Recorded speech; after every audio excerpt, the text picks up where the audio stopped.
noches, señoras y señores. Gracias a todos ustedes por estar aquí. También buenas noches. El tema de hoy, las artes marciales.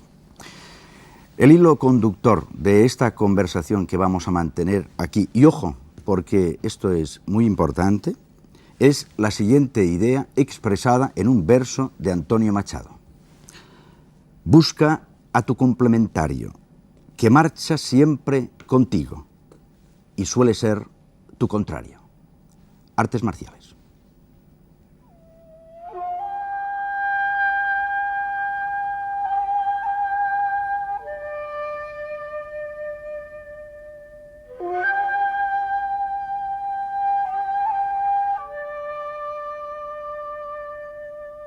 Tai Chi Chuan, una de las más antiguas formas de arte marcial.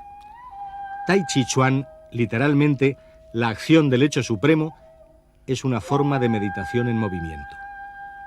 Como en otras artes marciales, cada posición en el desarrollo de la forma corresponde a una técnica de defensa y ataque, si bien en el Tai Chi el acento se pone en la fluidez y la continuidad de los movimientos que deben ser realizados armónicamente.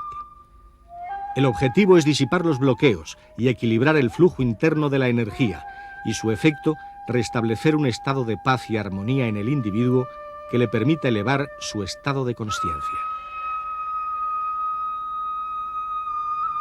Aikido. Fue creado por el maestro Moriei Ueshiba en nuestro siglo a partir de las técnicas de diversas artes marciales tradicionales del Japón. A pesar de la juventud de este arte, la prodigiosa personalidad de su fundador ha conseguido que se convierta en uno de los estilos de arte marcial con mayor futuro. Aikido significa el camino de la unificación de la energía. La tesis esencial del Aikido es la no disensión, es decir, la armonización de las fuerzas. Atacante y defensor son una misma cosa. En la práctica del Aikido, la clave está en no oponerse a la fuerza del contrario, sino utilizar su energía, unificándonos con él, absorbiendo su fuerza y desarrollándola hasta su extinción, convirtiéndonos en centro y reconduciendo la situación hasta la virtual neutralización del atacante.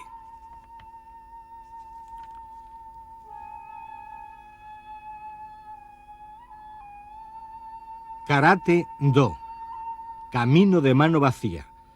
Fue sistematizado por el gran maestro Gichin Funakoshi, nacido en Shuri, el año 1868 y muerto en Tokio en 1957, a partir de las técnicas tradicionales del Okinawa-te o puño de Okinawa.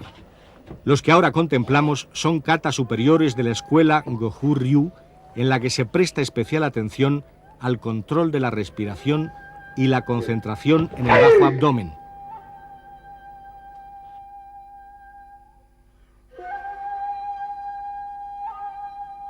Wushu, literalmente el camino del guerrero, es un arte marcial de origen chino integrado por varios estilos.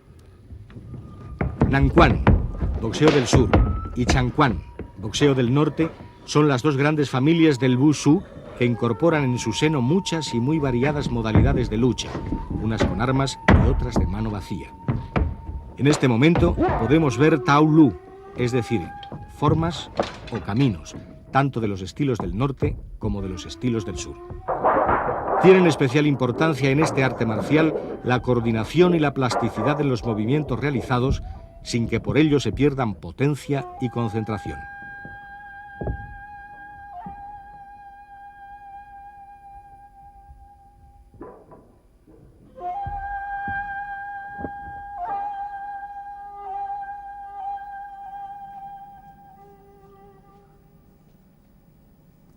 Ha sido un reportaje de Carmen García Julián y Félix Angulo.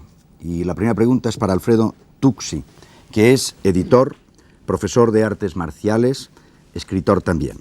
La primera pregunta es esta. ¿Estas artes marciales y otras ofrecen algo especial al hombre de hoy? Bueno, esto está en función de cómo nos acerquemos a ellas.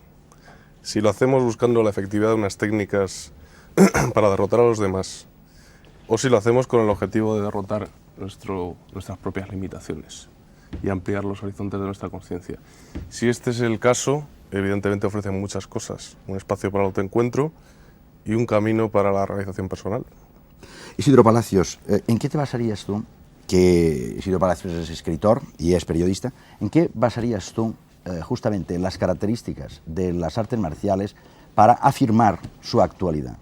Bueno, hay un factor fundamental, y esto lo digo no como apreciador de las artes marciales, sino conforme a la tradición.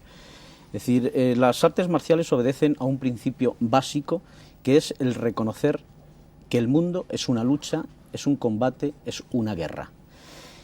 Ahora, la cuestión está en cómo, a través de la guerra, que generalmente, por la idea que tenemos básica aceptada de todo esto, escinde al hombre, le introduce en lugar de la paz el desasosiego, cómo a través de esta guerra, de esta lucha, de este combate aceptado, el hombre puede encontrar la integración consigo mismo y con la comunidad y con el contrario al que se enfrenta, y encontrar la pacificación de su ser interior.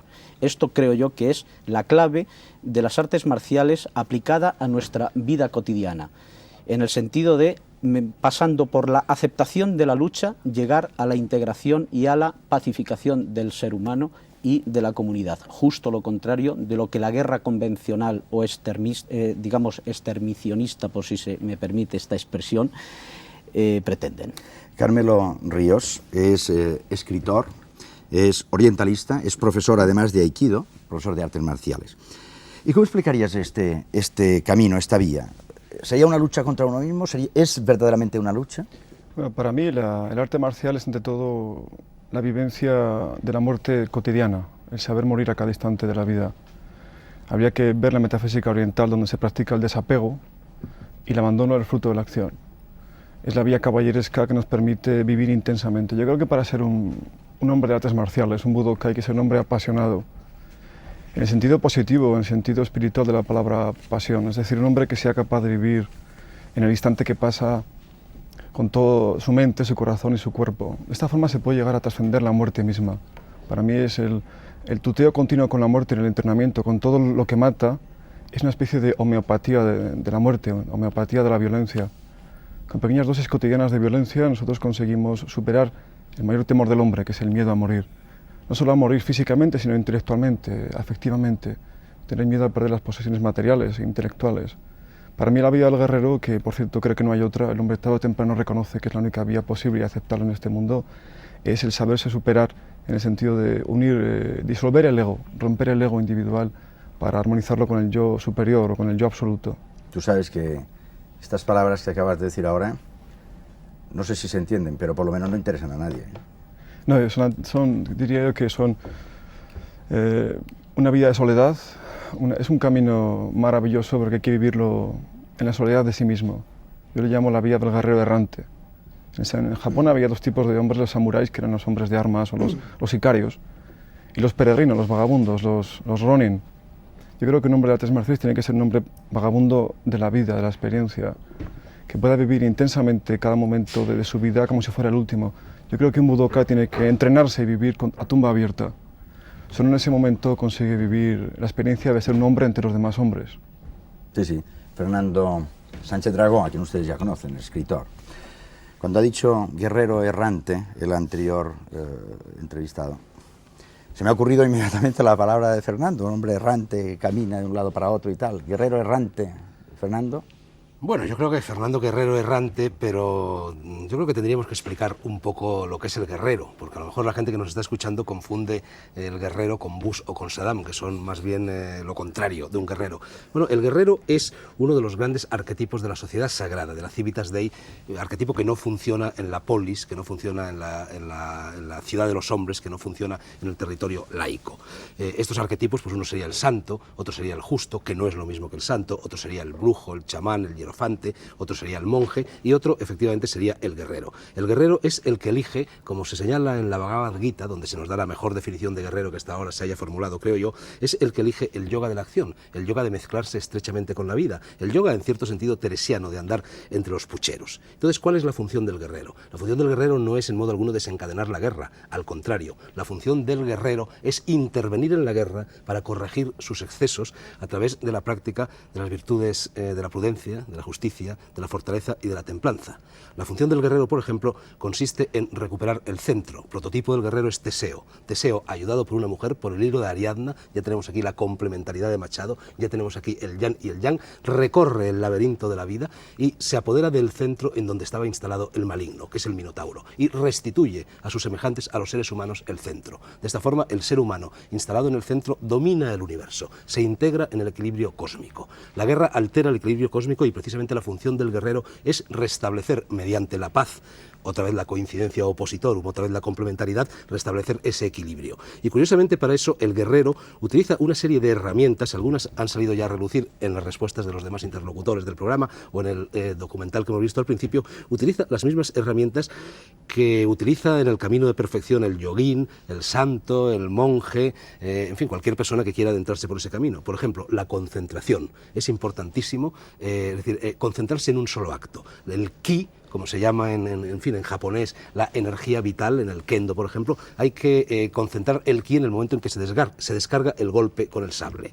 La respiración es también clave, hay que descargar el golpe con el sable o disparar la flecha con el arco en el momento en el que se expira, nunca cuando se está inspirando, y en ese momento se lanza ese famoso grito, el kiai, que además, según me explicaba antes de empezar el programa Carmelo, tiene que ir acompañado por la formulación fonética expresa de la parte del cuerpo del enemigo, del contrincante, del complementario mejor, en la cual se va a golpear, ya sea la cabeza, ya sea el estómago. La respiración, otra de las grandes herramientas del camino de perfección, bueno, también la tiene que utilizar la respiración, la meditación, me refería en este caso, también la tiene que utilizar el guerrero. El guerrero vive en el hic et nunc, vive en el aquí y ahora, ni anticipa ni recuerda, y eso es el resultado de la meditación, que no haya pensamiento, es decir, intuición y acción corren paralelas de tal forma que no existe el menor resquicio para que se cuele un pensamiento. Por ejemplo, el desapego. El desapego es vencer el ego, y el miedo, que es precisamente aquello que caracteriza a las personas que no son guerreras, el miedo procede del apego al ego. Uno piensa en sí mismo y entonces tiene miedo. El guerrero no, el guerrero es desinteresado, piensa en los demás, no busca el fruto de sus acciones, como ya se ha señalado, y así consigue el mismo desapego que se alcanza a través del budismo que alcanza el monje. Apaciguar las pasiones. Bueno, esa es otra de las funciones del guerrero, porque precisamente la guerra es el desencadenamiento de las pasiones y de todos los bajos instintos propiciados por el uso de los sentidos. Y por último, muchas veces hemos dicho dentro y fuera de la tabla redonda que la gnosis definitiva es la muerte. Bien, el guerrero es un hombre que está más acostumbrado a la intimidad con la muerte que con la vida. Y me gustaría añadir por último una apostilla que tiene cierta incidencia sobre lo que acaba de suceder en el Golfo en estos momentos. Es fundamental, y así está establecido en el Bushido, en el Budo y en todos los códigos de las artes marciales, es fundamental para alcanzar la victoria conocerse a sí mismo y conocer al enemigo. Quien no se conoce a sí mismo y quien no conoce al enemigo no puede nunca alcanzar la victoria. Pues bien, esto es lo que le ha sucedido al presidente Bush en el Golfo. El verdadero enemigo del presidente Bush era el fundamentalismo árabe. Como desconocía al enemigo, como no se ha molestado en estudiarlo, derribando a Saddam, no ha calculado que estaba derribando el principal baluarte que dentro del mundo árabe se oponía al fundamentalismo, y ahora se encuentra con todos estos problemas de la ciudad de Basora, de los chiíes, de los ayatolás que avanzan hacia el norte, y probablemente su victoria va a convertirse en una victoria pírrica porque no había seguido este camino de perfección que consiste en alcanzar el conocimiento de sí mismo y del adversario. Al principio de las palabras de Fernando Sánchez Dragó ha utilizado una serie de palabras que son simbólicas, porque las artes marciales también tienen sus símbolos. Vean algunos de ellos, es un reportaje del Centro de Estudios de Simbología de Barcelona.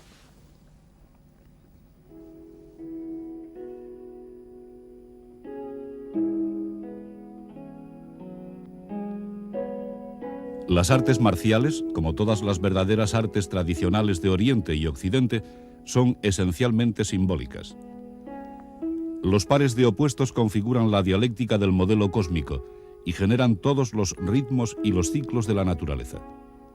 Las artes marciales consideran las fuerzas contrarias como siendo complementarias y siempre coincidentes en la unidad que las trasciende y de la que en esencia proceden.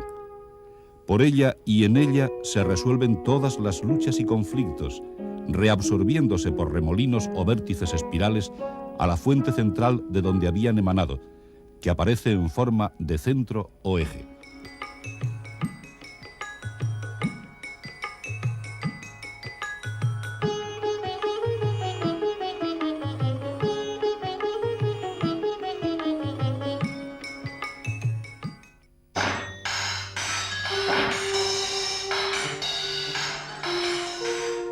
Armas, castillos, fortificaciones, iconografías, blasones y emblemas, epopeyas, mitos y leyendas, ritos y disciplinas configuran la vasta simbólica de las artes marciales y nos guían como ideas fuerza por el camino del conocimiento.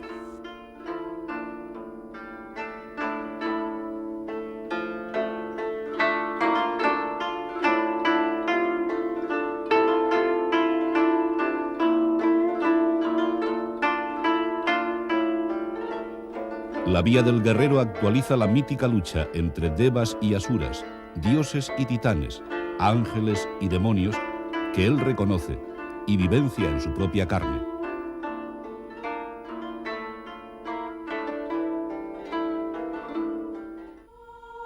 En el combate lo guardan las virtudes y es guiado por sabiduría. Por ella es capaz de sacrificarse y de entregar la vida.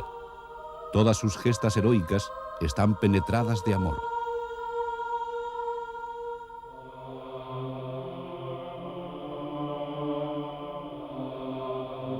Solo así puede vencer a sus fantasmas y conflictos, desenmascarándolos como ilusorios.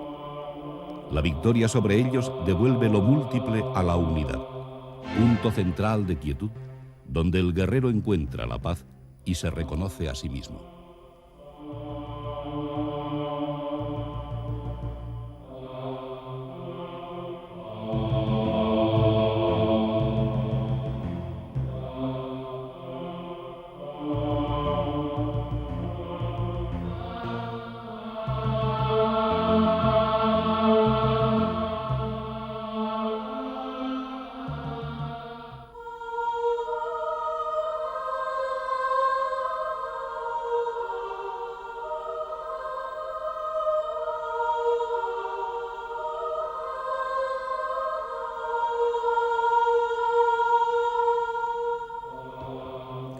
José María Fraguas es director de la revista Cinturón Negro.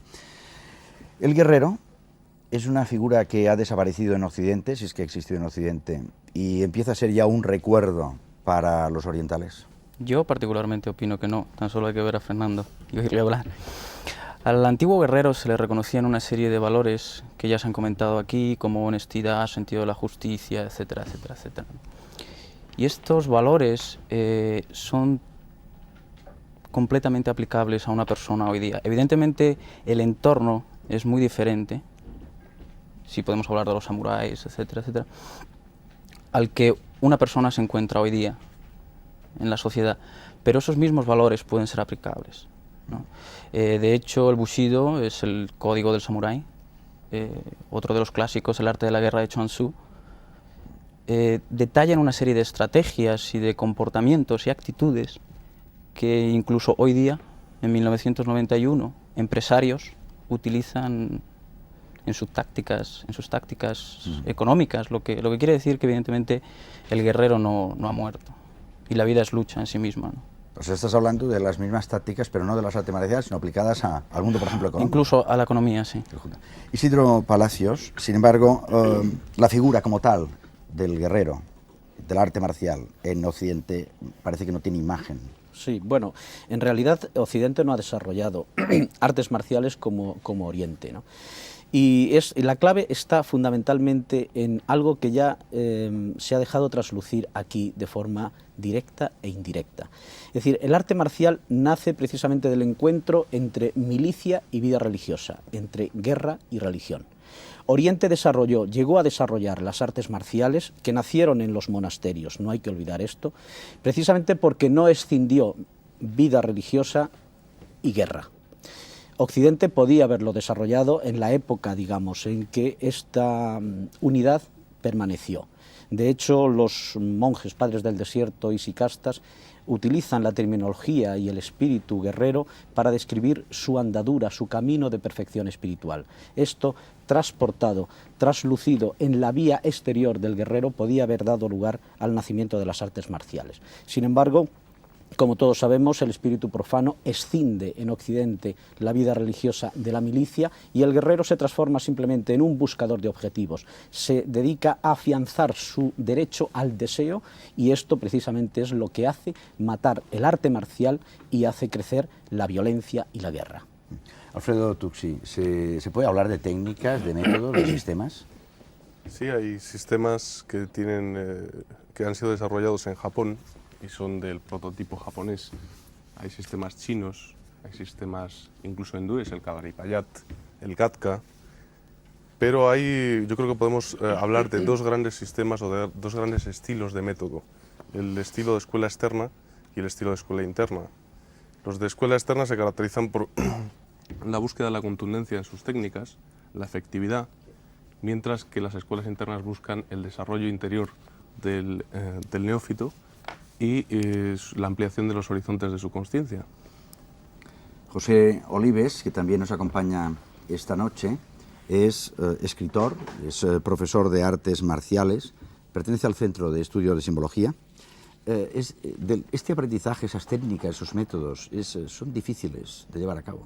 Dificilísimo. O sea, contemplado desde el punto de vista humano, incluso se podría decir que es una locura, ¿no? Porque esto supone realmente un distanciamiento de lo que es el fluir con unas pautas de vida que nos han venido dadas y en las que hemos sido programados, se podría decir. Entonces, claro, hay que romper toda una serie de esquemas. El guerrero en su camino se le caen todas las etiquetas y todos los esquemas que tenía sobre lo que él era y lo que es el mundo. Desde este punto de vista, pues a Hércules, por ejemplo, se lo representa siempre sudado, ¿no? Escabellado, o sea, sufriendo, ¿no? O sea que esta es la parte de ascesis, ¿no? Ahora bien, si atendemos a lo que es el fundamento de las artes marciales, se podría decir que es lo más fácil que hay, ¿no? Puesto que se trata de sintonizar con el modelo cósmico, es decir, con la armonía del universo. El universo, la tradición lo ha descrito siempre como siendo de estructura musical, ¿no? Armónico. Los antiguos reyes en la China, como explica Chuang-Tze, reinaban con la música. Es decir, que establecían la coherencia y el orden del imperio mediante su meditación quieta, inmutable en el centro. Entonces, si esto es la meta, o sea, si la meta es la condición regia del hombre, es decir, volver a conectar con aquel centro que dice la tradición que está depositado en el corazón de uno, ¿no? En lo más secreto del misterio de lo que somos, ¿no? Pues aquello es el no esfuerzo, o sea, es el cubo vacío de la rueda, ¿no? Que en su quietud y en su vaciedad genera todas las rotaciones y todos los movimientos y todos los golpes de sable y puñetazos que constituyen la cosmogonía descrita en clave guerrera, ¿no? O sea que en realidad el guerrero, como dice Platón, se educa con la música y con la gimnasia. Y estos son formas de conectar con la quietud, ¿no? Con Estas palabras, que son bellísimas, las palabras, las expresiones, las fórmulas, la filosofía de todo esto. Sin embargo, yo insisto, José Olives, es solo palabras, es decir, hay una realidad, hay un momento en que el hombre puede, de alguna forma, encontrarse en ese centro del que tú estás hablando. Pues este centro es lo que nosotros somos, ¿no? O sea que nosotros, en realidad, somos el misterio. O sea, este centro se le llama también la paz, ¿no? La gran paz, Taiping, los chinos, ¿no? O la paz profunda de los rosacrucianos occidentales, ¿no? O la pax romana de aquel imperio, ¿no? Que también simboliza lo mismo, ¿no? Esto es lo que nosotros somos. O sea, Dante, en el principio de la monarquía, dice que la condición natural del hombre es la contemplación, ¿no? Esto es la edad primordial en el paraíso o en aquel Edén. O sea, que el hombre ha sido creado para la contemplación y para la alabanza, ¿no? Entonces las artes marciales nos restauran a esto. Y claro que ese esfuerzo, pues exigen la muerte de uno, ¿no? Después de estas palabras y a la altura del discurso de esta tabla redonda, inevitablemente tenemos que hablar de algo. Pero antes hagamos un paréntesis, si me permite, o mejor, dejemos en silencio las palabras o llenémonos de sonido interior, después hablamos.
el tema es la iniciación.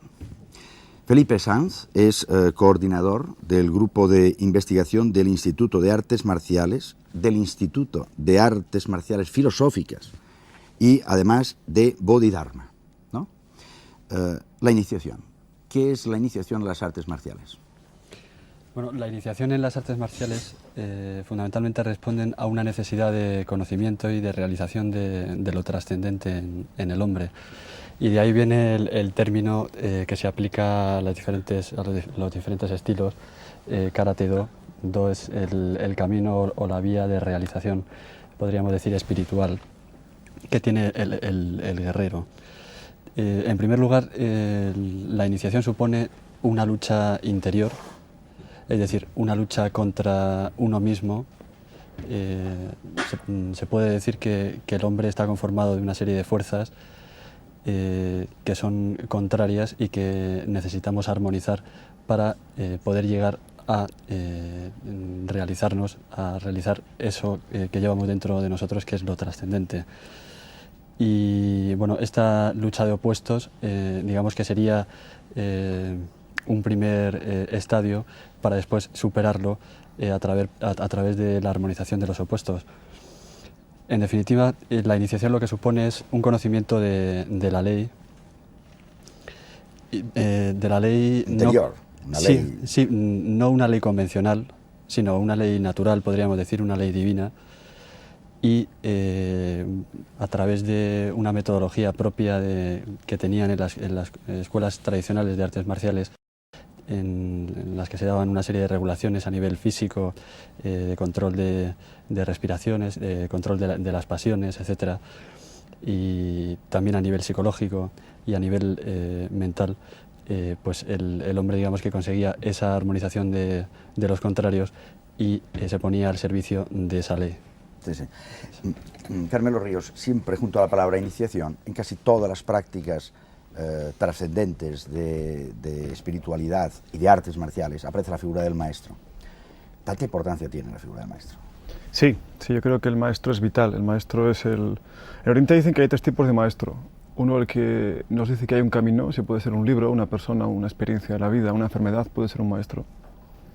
El segundo maestro te coge de la mano y te lleva al borde del abismo. El maestro definitivo es el que te empuja en el vacío del no ego. En Occidente esta palabra está muy desvirtualizada, se confía el título de maestro a mercaderes del templo en general. Creo que el maestro, en el momento en que no puede enseñar más que el nivel al que ha llegado, es honesto, cuando se aventura a enseñar más allá de donde él mismo ha estado, es un impostor. El maestro tiene que tener una serie de virtudes innegables, tiene que ser un hombre desapegado, sincero, tiene que tener un caudal enorme de devoción por sus discípulos. Dicen en Oriente que, retomando un poco las palabras de mi amigo Isidro, que el kshatriya es el gran guerrero, el guerrero errante. En sánscrito, shata significa dolor, y el kshatriya es el que libra a los hombres del dolor. Y añade la Bhagavad Gita, que una oportunidad como esta se ejerce cada vez menos a un hombre. El maestro en este caso tiene que ser un guía, pero hay un momento en el que hay que caminar solo. En ese momento uno siente el rechazo, siente la soledad profunda. Todos los místicos orientales o occidentales han hablado de ese momento de profunda soledad. Para el occidental, cartesiano, muy anclado en su ego, en la palabra tener y no en la palabra ser, suele ser un obstáculo muy grande encontrar un maestro. En resumen, el problema no es tener un maestro, sino encontrar un hombre que sea discípulo. ¿Cómo llegar a ser un discípulo? ¿Cómo soportar la tiranía física y mental de un iniciador?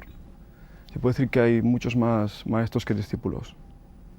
Por mi parte pienso que, volviendo un poco a la vía del guerrero, la película famosa de Club de los Poetas Muertos, con aquella frase de los románticos, Carpe diem, vive tu momento. Si el hombre vive ese momento, el instante que pasa, ante la inminencia de un final que puede llegar en cualquier momento, no precisa ese maestro, porque entra en el centro perfecto, que nos hablaba nuestro amigo de Barcelona, en el centro perfecto de quietud, de soledad profunda, de Fudoshin, que dicen los maestros de Oriente, el maestro aparece. La fase propia de la iniciación, cuando el tipo está preparado, el maestro aparece. Pero hay que estar al borde del abismo para que ese maestro aparezca. Es decir, cuando todas las posibilidades éticas, filosóficas, emocionales han resultado estériles, el hombre está desprovisto de su ego y el maestro aparece. Maestro y discípulo son los protagonistas de esta historia.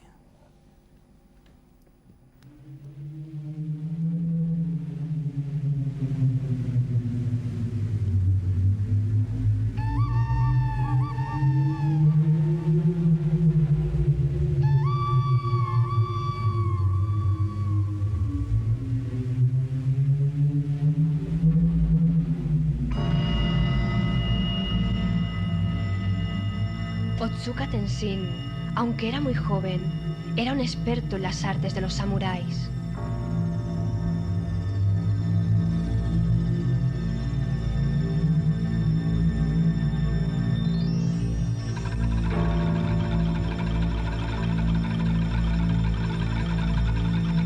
Un día, se encontraba haciendo sus prácticas matinales del sagrado arte de la vía interna, cuando se presentó delante de él el maestro zen Hakuin.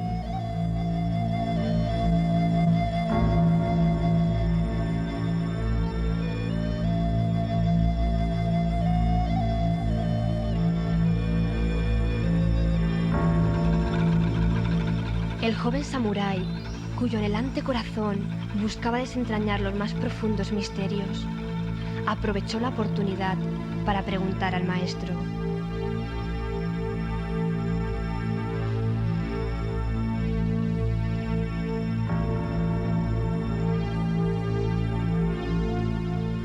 Maestro, hace mucho tiempo que busco una respuesta. ¿Existen realmente el infierno y el paraíso? Y si existen, ¿dónde están? ¿Quién eres tú? Soy Otsuka Tenshin, un samurái de la provincia de Kamakura. ¿Tú un guerrero? Pero mírate bien.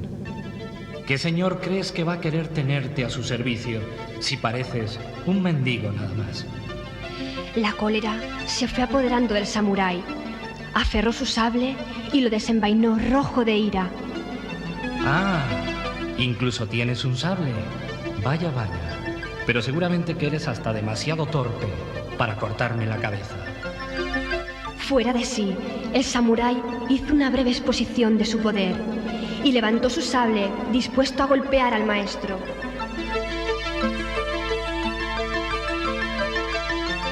En ese momento, este le dijo: Aquí se abren las puertas del infierno. Sorprendido por la seguridad tranquila del monje, el samurái comprendió enseguida, envainó el sable y se inclinó respetuosamente. Y aquí, hijo mío, se abren las puertas del paraíso.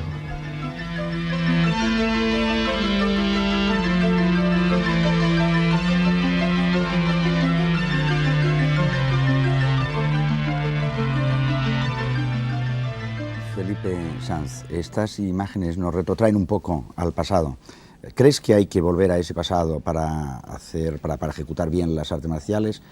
¿Crees que muchas de las artes marciales de hoy, que se llaman artes marciales, lo son? Bueno, como muy bien ha representado el cuento, el maestro somete a una prueba a su discípulo, le hace entrar en un estado de arrebato de una pasión y le saca de su centro, ¿no? Podríamos decir que le hace salir del auténtico espíritu que el guerrero debería de poseer siempre. Y bueno, haciendo una comparación actual, podríamos decir que el guerrero no está en ese centro, padece de alguna forma pues de pasiones y de este tipo de cosas que no representan bien lo que es el guerrero tradicional, ¿no?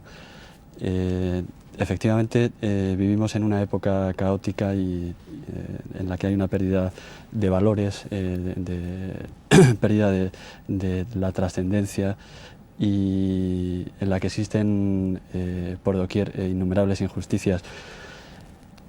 Y tanto en las artes marciales como en otras muchas cosas sería imprescindible recuperar digamos, el centro, lo mistérico y lo importante, porque de alguna forma es la única vía que tenemos los hombres de poder construir un mundo justo, ¿no? José María Fraguas nos está diciendo Felipe Sanz muchas cosas sobre la transformación del individuo, convertirlo en ese trascendente. ¿De verdad con las artes marciales se puede cambiar el carácter del individuo, transformarlo? A mí me gustaría puntualizar un par de cosas.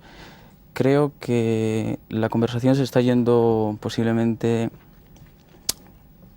a enfocar lo que son las artes marciales, pero en un punto de vista excesivamente alto, como si estuvieran en un pedestal, como algo inalcanzable. Las artes marciales es algo que todo el mundo puede practicar. esto quiero que quede bastante claro, ¿no? Es algo palpable, ¿no? Hay algo muy importante y es que Japón puede exportar arte y técnica, pero cultura ya es diferente. Cultura creo que es diferente. Si tomamos, por ejemplo, un sistema de arte marcial conocido, por ejemplo, como puede ser el karate, desde mi punto de vista muy particular, por supuesto, existe un karate japonés con unas connotaciones culturales japonesas, pero es evidente que existe un karate, una concepción de eso, de esa actividad física, y quiero recalcar esta palabra, actividad física, con una mentalidad y una cultura española, occidental, latina, anglosajona, etc. Esto creo que es muy importante entender este punto, ¿no? Como actividad física no creo que un arte marcial pueda hacer mejor a una persona. Si una persona no tiene en su esencia como ser la bondad, etcétera, etcétera, una serie de aspectos, no creo que un arte marcial, y repito otra vez, como actividad física única y exclusivamente, aporte más que el tenis, que el baloncesto, que el fútbol. Pero si el arte marcial, y de hecho es así, conlleva unas connotaciones filosóficas, espirituales, y creo que el espíritu es muy importante en esto, que el practicante pone en su vida y aplica en su vida, es evidente que le enriquecerá como ser humano, no solo como practicante de un arte marcial. De hecho, bueno, pues de todos es conocido cuando creo que fue Michel Ramdon, fue a entrevistar a Mishima y le preguntó que qué es lo que había de japonés en su casa, y dijo, aquí solo lo invisible es japonés. El espíritu es muy importante, y de hecho yo recuerdo, para concluir, una corrección de un maestro a un discípulo suyo, cuando le estaba diciendo que la técnica física debería ser así, y le decía, no quiero que esto sea así por el mero hecho de que sea físicamente así, sino porque si tu espíritu es el correcto, físicamente se manifiesta así a través de tu cuerpo.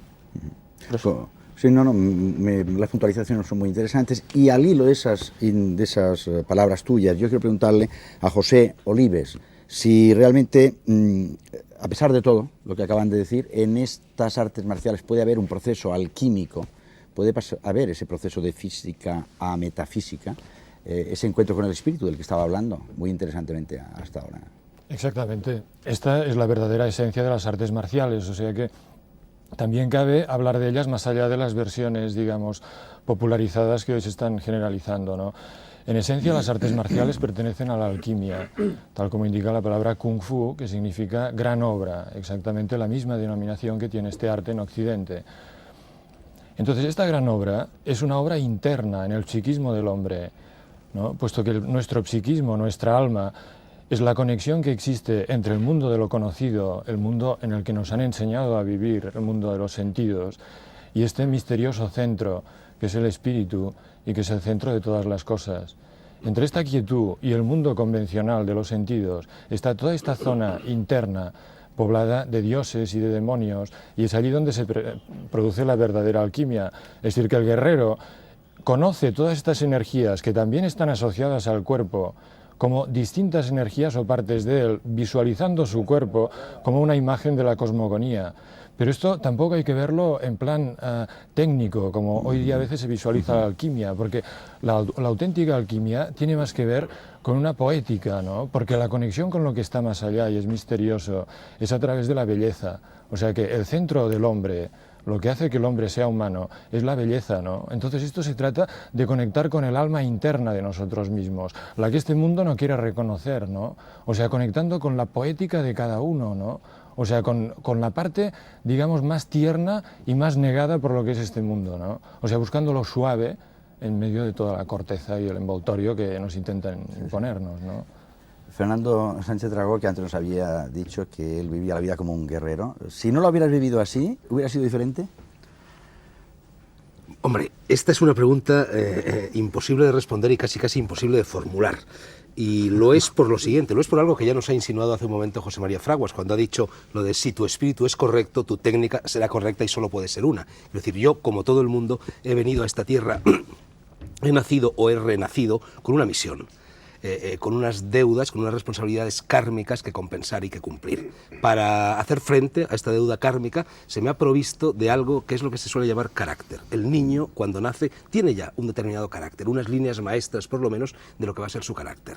Y desde ese punto de vista, es desde el punto de vista desde cuando Hermann Hesse decía que el carácter es el destino. Es decir, según es nuestro carácter, así será nuestra vida. Entonces yo tenía que ser inevitablemente un guerrero si aceptaba, y lo acepté desde muy niño, ese principio bíblico de que tenemos que hacer fructificar nuestros talentos, porque el talento que se me había dado era ese. Por lo tanto, no consigo concebir una existencia diferente a la que he llevado, una existencia en la que yo no hubiera sido guerrero. En cualquier caso, la otra tentación que yo tuve y que sigo teniendo siempre, y tú lo sabes, es la de haber sido un monje. Pero resulta que un monje y un guerrero es algo muy parecido, tan parecido que las primeras artes marciales, las más antiguas, nacen en China precisamente en el monacato.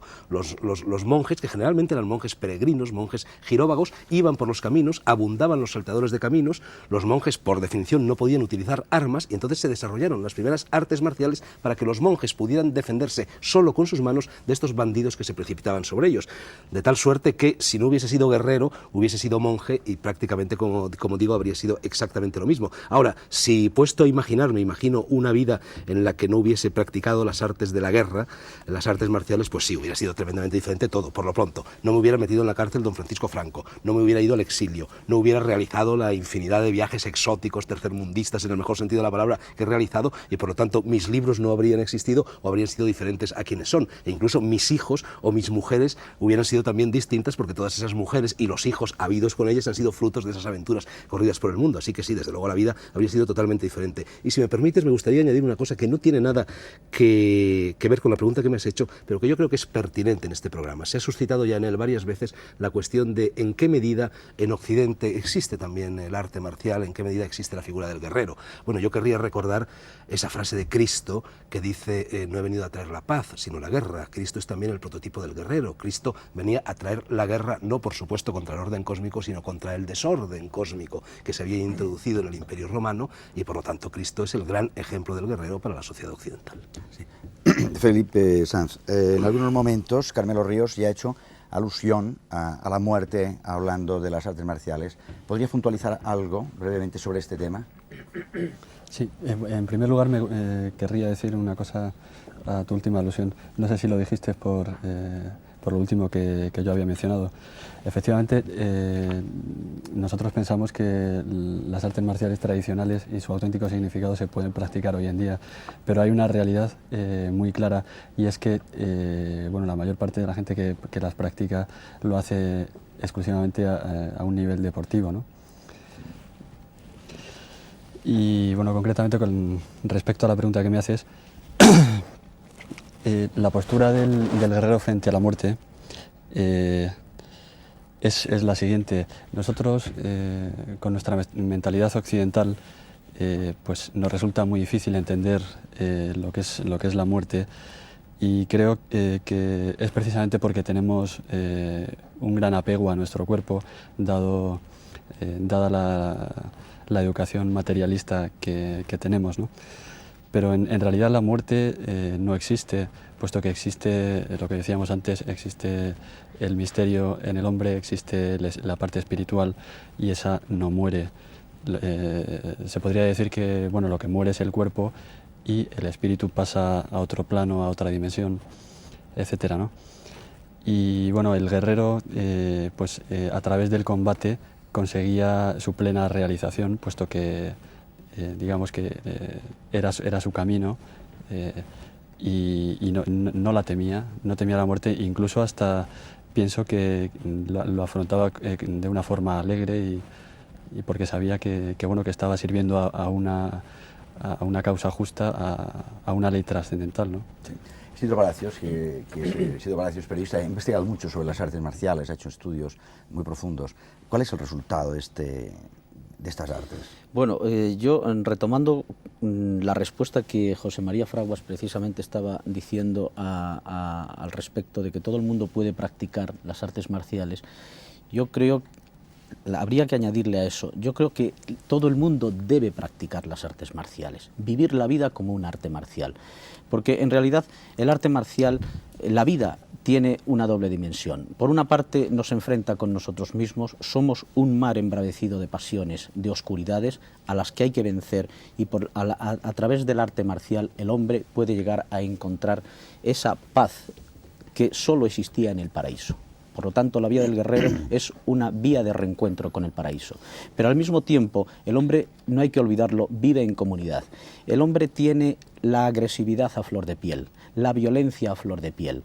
Y solo los guerreros, y esto es muy importante, han dado lugar a algo que ritualiza precisamente el combate mediante el código de cortesía, mediante la ceremonia, que eso es lo que precisamente en nuestra relación con los demás apacigua la violencia social, justo a la inversa de lo que sucede hoy día, que no se da importancia ni al código del honor, ni al código de cortesía, ni siquiera a las normas de educación. Eso es de origen guerrero, precisamente para apaciguar la violencia interna que el hombre tiene. Vía, por tanto, de apaciguamiento interior, de búsqueda de la paz, y vía de integración con nuestros semejantes. Yo siempre lo he dicho, prefiero un enemigo con el que poder luchar que no, como el mundo moderno considera, un enemigo muerto con el que no poder luchar. En ese sentido, reivindico la figura del lobo. El lobo lucha con su contrincante, lo vence, los dos aceptan esa nueva situación y el vencido nunca le traiciona, se incorpora a la manada, reconoce la jefatura del vencedor y todo sigue perfecto y todo es una unión, todo es una integración. Bueno, pues después de estas palabras, casi como resumen podríamos decir que ustedes saben muy bien que nacemos a la violencia, obtengamos la armonía. Buenas noches y hasta el próximo sábado en la Tabla Redonda.